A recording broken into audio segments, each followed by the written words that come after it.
Next question की बात करें, case study on accounting of lease. ठीक है, अब देखो यहाँ पर जो हमारी लीज होती है उसकी अकाउंटिंग करनी पड़ती है। अकाउंटिंग मतलब उसे अपने बुक्स ऑफ अकाउंट के अंदर रिकॉर्ड जो है वो करना पड़ता है।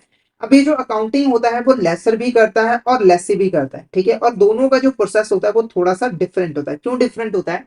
तो देखो, अगर हम लेसर की बात करें, लेसर की बात करें तो लेसर जो है वो फाइनेंस लीज को अलग तरीके से ट्रीट करता है अकाउंटिंग के अंदर, यानी कि फाइनेंस लीज की अकाउंटिंग अलग तरीके से की जाएगी और ऑपरेटिंग लीज की अकाउंटिंग जो है वो अलग तरीके से की जाएगी। पर लेसी के केस में ऐसा बिल्कुल नहीं। लेसी जो है फाइनेंस लीज और ऑपरेटिंग लीज उसकी अकाउंटिंग जो है वो एक ही तरीके से जो है वो कर सकती है।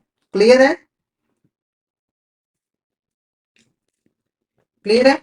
अब अगर हम यहाँ पर क्वेश्चन देखें, क्वेश्चन क्या कर रहा है, according to Indian standard 116 how should a lessor classify asset held under the finance lease on its balance sheet. ठीक है, तो अगर मान के चलो एक फाइनेंस लीज है, एक यहाँ पर फाइनेंस लीज है, तो अगर हम अकाउंटिंग स्टैंडर्ड 116 की बात करें तो जो लेसर है वो यहाँ पर फाइनेंस लीज के अंदर उसने जो एसेट दी हुई है उसको कैसे यहाँ पर बैलेंस शीट के अंदर शो करेगा। पहला, as a non current asset. जैसे एग्जांपल के अगर मान के चलो एक लेसर है, उसने एक मशीन, ठीक है, वो लीज पे यहाँ पर दी हुई है, तो इस एसेट को वो बैलेंस शीट में कैसे शो करेगा अगर ये एक फाइनेंस लीज हो? तो इसे as a non current asset show करेगा, या फिर ये एज अ रिसीवेबल शो किया जाएगा, या फिर as a investment property show किया जाएगा, या फिर ऑल ऑफ द अबव। तो क्या लग रहा है आपको, क्या होगा इसका करेक्ट आंसर? फटाफट से चैट बॉक्स में बता दें इसका करेक्ट आंसर आपको क्या लग रहा है। यानी कि लेसर अगर फाइनेंस लीज की अकाउंटिंग करेगा तो जो लीज पे उसने एसेट दी हुई है उसको वो बैलेंस शीट में कैसे शो करेगा, as a non current asset, as a receivable, as a investment property, या फिर ऑल ऑफ द अबव। तो इसका जो करेक्ट आंसर है वो है ऑप्शन है, as a receivable is a correct answer. Receivable का मतलब यहां पर क्या है? तो देखो, लेसर ने लीज एग्रीमेंट के अंदर लेसे से जो भी लीज रेंटल फ्यूचर में रिसीव करने हैं उसकी जो टोटल वैल्यू होगी, उसकी जो प्रेजेंट वैल्यू होगी, उसको एज अ रिसीवेबल जो है वो शो किया जाएगा बैलेंस शीट के अंदर। ओके, नेक्स्ट क्वेश्चन देखो, on the commencement day the lessor is obligated to acknowledge the asset held under finance lease and include them in balance sheet. These assets should be presented as a receivable at amount equal to the net investment in the lease. ठीक है, तो देखो ये जो asset show की जा रही है, यानी कि रिसीवेबल मतलब कि जो फाइनेंस लीज के अंदर लेसर ने जो एसेट लीज पे दी थी उसे उसने बैलेंस शीट के अंदर रिसीवेबल लिखकर जो है वो शो किया था, receivable as a asset show किया था। अब ये जो रिसीवेबल है ये क्या होता है? तो जो इक्वल अमाउंट नेट इन्वेस्टमेंट यहाँ पर लीज के अंदर की गई होती है उसी को हम यहाँ पर क्या कहते हैं, रिसीवेबल जो है वो कहते हैं। तो ये जो नेट इन्वेस्टमेंट इन लीज है ये बेसिकली क्या होता है? नेट इन्वेस्टमेंट एंड लीज यहाँ पर क्या होता है, क्योंकि इसी को हम as a asset, as a receivable जो है वो शो करते हैं। पहला, net investment in lease represent the present value of lease rental expected to receive from the lessor. तो ये यहाँ पर स्टेटमेंट बिल्कुल करेक्ट है। नेट इन्वेस्टमेंट इन लीज का मतलब यहाँ पर क्या है कि फ्यूचर के अंदर लेसी ने जो भी लीज रेंटल पे करने हैं लेसर को, उसकी जो प्रेजेंट वैल्यू है उसी को हम नेट इन्वेस्टमेंट इन लीज मानते हैं, और उसके अमाउंट के इक्वल जो है हम यहाँ पर बैलेंस शीट के अंदर उसे एसेट की फॉर्म में शो जो है वो करते हैं। इसको एक एग्जांपल के साथ यहाँ पर समझाना चाहूंगा। तो मान के चलिए यहाँ पर हमारा जो ए पर्सन है उसने एक मशीन को लीज पे दिया है बी पर्सन को। ठीक है, और बी पर्सन यहाँ पर 5 सालों के लिए लीजिंग यहाँ पर किया, हर साल वो 1 लाख रुपए यहाँ पर पे करता है। तो 5 लाख रुपए टोटल यहाँ पर लीज रेंटल 5 सालों पे मिलेंगे। ठीक है, तो ए पर्सन ने क्या किया, ये जो 5 सालों में लीज रेंटल मिलने वाले इसकी आज के टाइम में क्या वैल्यू, प्रेजेंट वैल्यू क्या है वो कैलकुलेट कर लिया है। तो वो जब उसने कैलकुलेट किए तो प्रेजेंट वैल्यू निकल कर आई सिर्फ और सिर्फ 4 लाख रुपए, यानी कि फ्यूचर में जो आपको 5 लाख रुपए मिलने वाले हैं उसकी आज के टाइम में प्रेजेंट वैल्यू कितनी है, यहाँ पर 4 लाख रुपए है।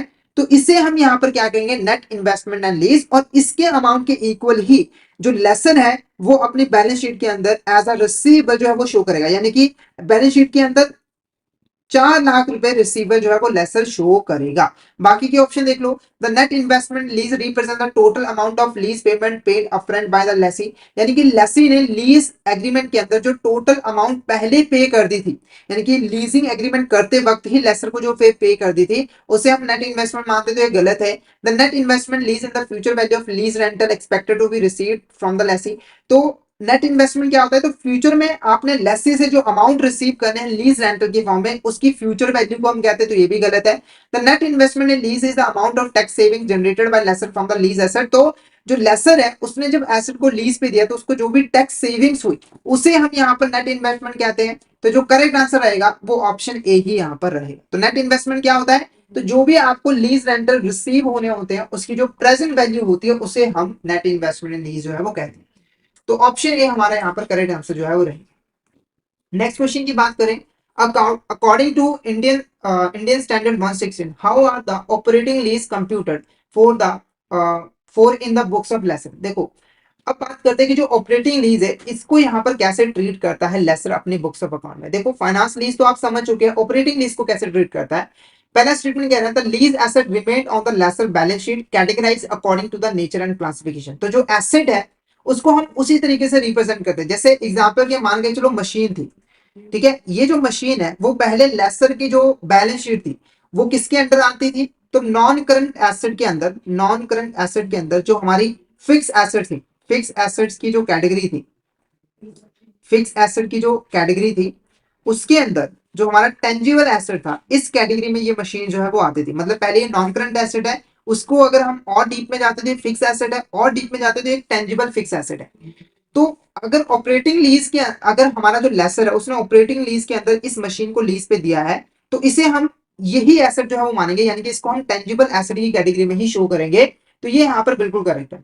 The lessor record a lease receiver on its balance sheet representing the amount due from lessee over the lease term. तो लेसर क्या करता है, साथ ही साथ लीज रिसीवर जो अपनी बैलेंस शीट पे शो करता है, जो कि रिप्रेजेंट करता है कि लीज टर्म के अंदर लेसी से कितना टोटल अमाउंट जो है वो रिसीव होगा लीज रेंटल की फॉर्म में लेसर को। ओके, उसके बाद any initial direct cost incurred by the lessor in negotiating and arranging the operating lease are typically added to the carrying amount to the lease asset and the amortized over the lease term. ठीक है, तो अगर यहाँ पर कोई भी direct cost lessor ने incurred की थी लीजिंग एग्रीमेंट को करने के लिए, जैसे कमीशन पे किया, लीगल फीस पे किया, तो उसे वो क्या करेगा, हमारी जो लीज एसेट है उसकी वैल्यू के अंदर जो है वो इंक्लूड करेगा। जैसे अगर आपकी एसेट की वैल्यू 50 लाख है और 10 लाख रुपए आपको डायरेक्ट एक्सपेंस किए, तो अब आपकी लीज एसेट की वैल्यू कितनी होगी, 60 लाख रुपए होगी। और इस एक्सपेंस को, ये जो 10 लाख रुपए एक्सपेंस है, इसको आप फ्यूचर में जाकर धीरे धीरे करके सेटअप जो है वो करोगे, यानी कि 1 लाख रुपए पहले साल कर लिया, 2 लाख रुपए दूसरे साल जो है वो कर लिया। तो all of the is the correct answer. ये सभी की सभी जो स्टेटमेंट है वो करेक्ट है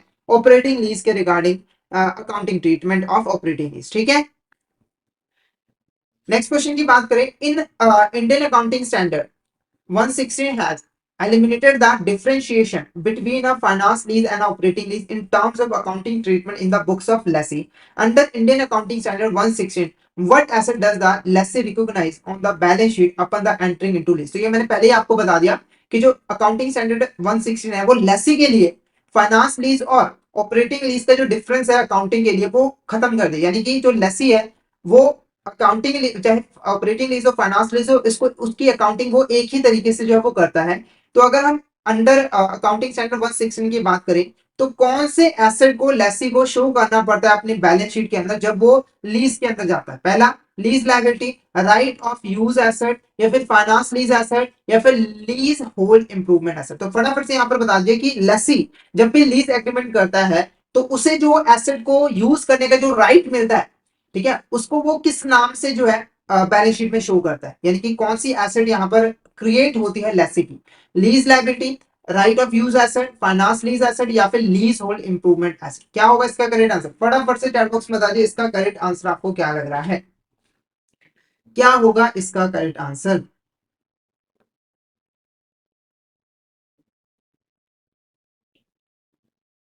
तो इसका जो करेक्ट आंसर वो है right of use asset. Right of use asset is the correct answer. Lessee lease asset को क्या करेगा, शो करेगा राइट ऑफ यूज एसेट की नाम से। नेक्स्ट बात करते हैं, upon entering into lease the lessee recognize right of use asset on the balance sheet. The cost of right of use asset in the books of lessee under Indian standard accounting Indian accounting standard 116 include, ठीक है। तो देखो जैसे मैंने आपको बताया कि जैसे ही एक लेसी लीज एग्रीमेंट के अंदर एंटर करता है तो उसे यहाँ पर लीज एसेट को बैलेंस शीट के अंदर राइट ऑफ यूज एसेट के नाम से जो है वो शो करना जरूरी होता है, रिकॉर्ड करना जरूरी होता है, ठीक है। तो ये जो राइट ऑफ यूज एसेट होती है इसकी कॉस्ट के अंदर हम क्या क्या चीजें इंक्लूड करते हैं according to Indian accounting standard 116। पहला क्या है, initial measurement of the lease liability, यानी कि आपकी जो लीज लाइबिलिटी है उसकी आप इनिशियल मेजरमेंट करते हैं। अब ये लीज लाइबिलिटी क्या होती है, तो सिंपली देखो लेसी ने जो भी यहाँ पर लीज रेंटल पे करने हैं, जैसे 5 लाख रुपए यहाँ पर 5 सालों में पे करने हैं, तो इसकी जो प्रेजेंट वैल्यू होती है, जैसे 4 लाख रुपए इसकी प्रेजेंट वैल्यू है, तो इसे हम यहाँ पर क्या कहते हैं, लीज लाइबिलिटी जो है वो कहते हैं। तो पहले ये मेजर करना चाहिए, तो मान के चलो ये कितनी है, 4 लाख रुपए। उसके बाद next initial in direct cost, अगर यहाँ पर लेसी ने कोई भी डायरेक्ट कॉस्ट इनकर की है लीज एग्रीमेंट के लिए, जैसे कि कोई लीगल फीस पे करना, ब्रोकरेज पे करना, तो वो भी इसके अंदर इंक्लूड करेगा, मान के चलो वो 1 लाख रुपए है। उसके बाद lease payment made before commencement, lease के स्टार्ट होने से पहले अगर किसी भी तरह की लीज पेमेंट जो है वो की थी हमारे लेसी ने, जैसे ये तो पिछले 5 साल के यहाँ पर लीज पेमेंट्स है, पर इससे पहले भी 1 लाख रुपए जो है वो लेसी ने लेसर को जो है पे किया था लीज पेमेंट के रूप में, तो इसे भी हम यहाँ पर इंक्लूड करेंगे, मान लो 1 लाख रुपीज है। उसके बाद एस्टिमेटिंग और डिसमेंटलिंग रिमूवल और रिस्टोरेशन कॉस्ट, अगर लीज टर्म के बाद जब लेसी को एसेट को ट्रांसफर करना है लेसर को, तो उस समय अगर कोई भी कॉस्ट आती है जैसे कि एसेट को डिसमेंटल करने का, उसे रिमूव करने का, तो उसे भी वो इंक्लूड करेगा, मान के चलो वो 1 लाख रुपए। तो इन सभी को इंक्लूड करके टोटल हमारा कितना बना, 7 लाख रुपए। तो इसे हम यहाँ पर क्या कहेंगे, ये होगा हमारा राइट ऑफ यूज एसेट, और इस अमाउंट के ऊपर जो लेसी है वो यहाँ पर लीज एसेट को जो है वो रिकॉर्ड करेगा। तो ये सारे के सारे हमारे यहाँ पर इंपॉर्टेंट कंपोनेंट होते हैं cost of right of use asset के। तो इसका जो करेक्ट आंसर रहेगा वो ऑप्शन सी रहेगा, option C is a correct answer, option C हमारा यहाँ पर करेक्ट आंसर जो है वो रहेगा। तो आई होप आपको यहाँ तक क्लियर हो गया होगा। अगर आपको किसी भी तरह का डाउट आ रहा है तो आप चैट बॉक्स में मैसेज करके पूछ सकते हो, और अगर आपको सेशन अच्छा लग रहा है तो सेशन को लाइक जरूर यहाँ पर कर दीजिएगा, सेशन को यहाँ पर लाइक जरूर कर दीजिएगा, और अपने फ्रेंड्स एंड कलीग्स के साथ शेयर भी जरूर कर दीजिएगा। ओके, तो इसका जो करेक्ट आंसर है वो है ऑप्शन सी, ऑप्शन सी हमारा यहाँ पर करेक्ट आंसर रहेगा।